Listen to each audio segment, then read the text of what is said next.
is up, everyone? Welcome back to the show. Hopefully, everyone's having an amazing day. It's Tuesday, September 30th. You know what that means. We get the monthly close coming in tonight. Look for a super green close, a nice surge towards the last hour to set us up for good old October. But check it out. You need to lock in and you need to do it right now. You're not going to believe the information that just dropped. And don't you worry, Rip got it covered. We're talking Ripple and the XRP ledger are now directly plugged into SWIFT. I'm going to repeat that. Ripple and the XRP ledger are now directly plugged into SWIFT. That's not some small headline. That's the floodgates of global liquidity cracking wide open. We're talking about the same network that moves $5 trillion a day, now touching XRP rails. Do you realize what that means? Institutions, banks, treasuries, all that money flow, it's no longer theory. It is here. And listen, this isn't just about XRP moon talk. The ETFs are stacking up.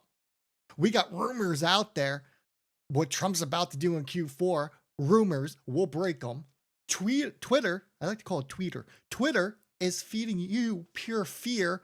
Meanwhile, behind the scenes, Chainlink, SWIFT, Ripple, they're rewiring the entire global financial system. So you know what? Don't blink. Just stop. Cut it out. Because by the end of this video, you're going to see why this isn't hype. It is history being rewritten. And if you're still doubting, you'll either connect the dots now, or you're going to be that guy chasing green candles later on. I'll tell you right now, you don't want to be that guy. Without further ado, let's jump into this thing. Bitcoin, $113,002. It's up 0.85%. Ethereum coming in at 4,157. It's currently up a little over 1%. And XRP is about 4 billion away or so from retaking back the number 3 spot, coming in at $2.84. Total cryptocurrency market cap is up 2.89%, coming in at $3.93 trillion. And now, folks, if you're not following me on my other social media platforms, check out the link tree down below. We got the Insta, the TikTok. If you're not following me on YouTube, you could do it right from here. But if you were looking to book that one-on-one call, I think we got availability towards the end of the week. Get it done, lock it in, and let's keep on moving. 21 shares. They just submitted a revised S1. So let's start with the elephant in the room, ETFs. Every time that these markets dip, people start to scream, the run's over, pack it up. Folks, no shot. No shot. Look, 21 shares just revised their S1 for a Solana spot ETF. That's not bearish. That is confirmation that this wave hasn't even peaked yet. When these filings hit, it means that money managers are lining up at the door. Here's what most people don't get. ETFs aren't just about Bitcoin or Ethereum anymore. Every layer one, every serious asset is jockeying for its seat at the institutional table. Solana and XRP just so happen to be the next two up within the next 2 weeks. Even tokens you never expect, like Dogecoin, is going to get a freaking ETF. And what happens when these are all greenlit? Supply shock. It's that simple. The coins available on exchanges start to shrink. Institutions aren't flipping, they're holding. Retail FOMO collides with institutional hoarding. That's gasoline and a lit match. You know the end result. So no, the run's not over. It is legitimately just getting warmed up.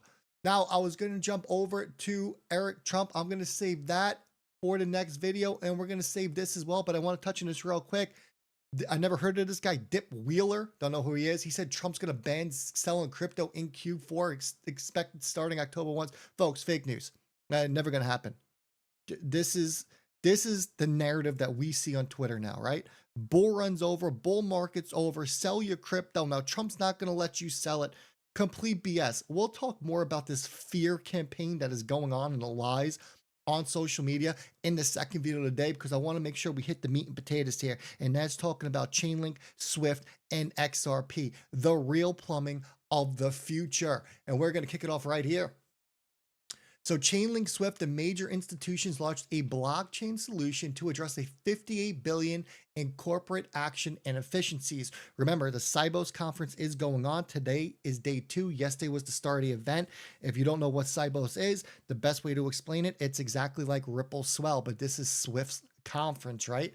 So this is where everything changes because we're talking Chainlink, we're talking SWIFT, and we're talking major institutions are rolling out a blockchain solution to tackle $58 billion in inefficient corporate actions.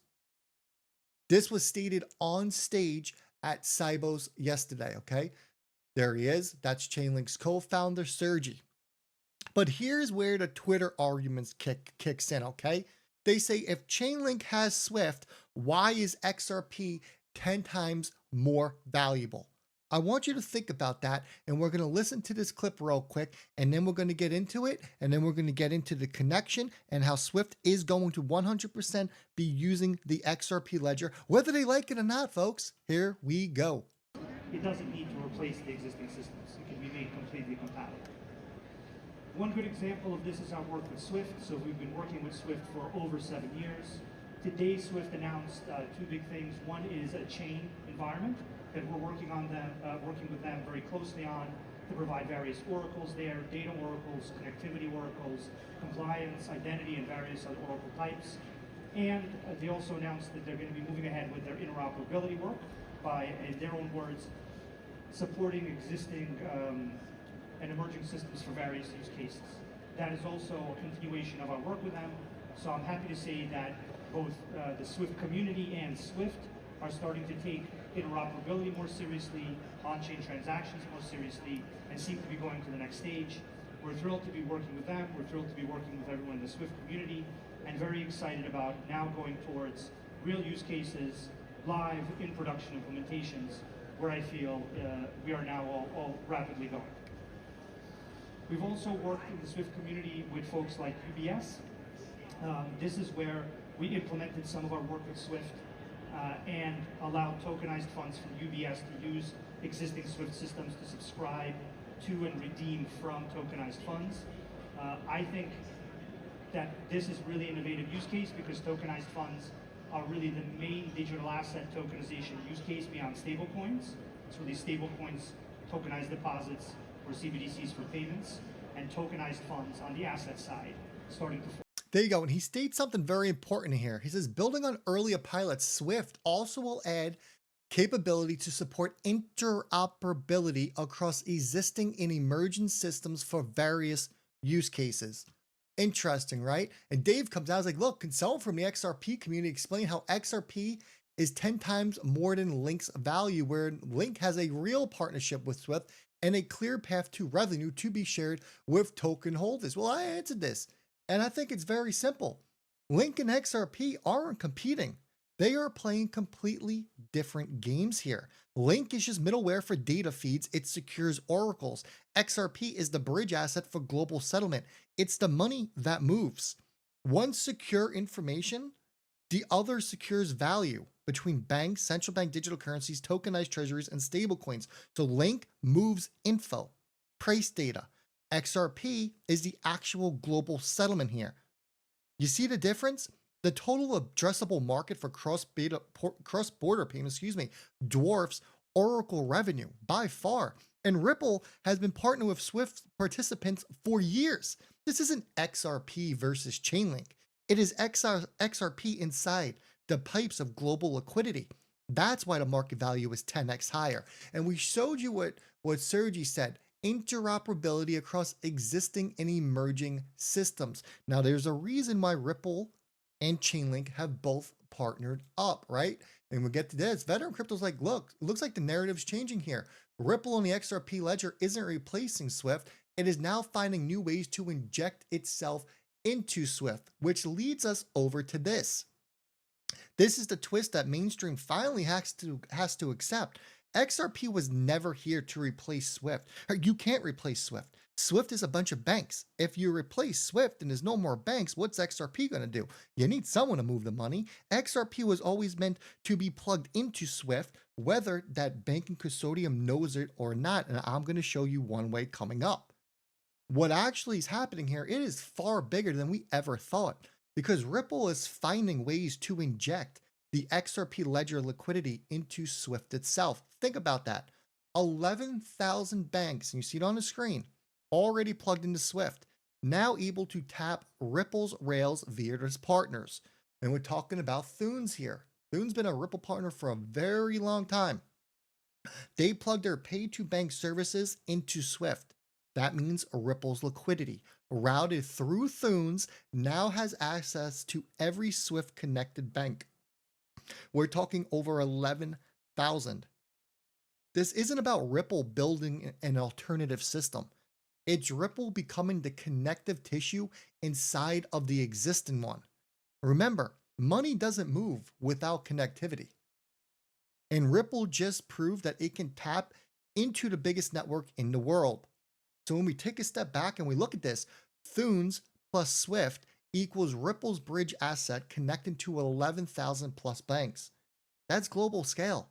That's not speculation. That is what we call architecture. So now picture the layers stacking, right? Spot ETFs funneling institutional cash. Trump headlines bringing crypto into political theater. Swift plus Chainlink plus Ripple solving inefficiencies, and there's a lot of them when we're talking about cross-border money movement. Thunes bridging Ripple into every Swift bank. You're not watching hype. You're watching the wiring of the next global financial system go live in real time. And I want you to name me another crypto project, crypto token out there that is doing even a quarter of what both Chainlink and Ripple are doing here. So let's land this all now, folks. What do you say? XRP isn't just in the conversation. It's in the plumbing of the financial system. ETFs prove the run is still alive. Political voices are amplifying crypto. Fear campaigns, they're noise. And the Swift connection, that is the liquidity moment that we have been waiting for. If you've been doubting now, well, it's time to wake up. Because when history books talk about the shift from legacy finance to blockchain rails, Ripple and XRP, they're going to be front and center. And the question is simple. Are you positioned before the flood, or are you going to scramble after the gates are wide open? Because after what we just seen this week, one thing's clear. The future isn't coming. The future is here, and it runs on XRP. If you found value in this content, do me a favor. Hit that thumbs up on your way out. It is the freest way to support the channel, and it helps me out a ton. Other than that, check out my old channel, Rip Bullwinkle, and I'll see everyone a little bit later this afternoon.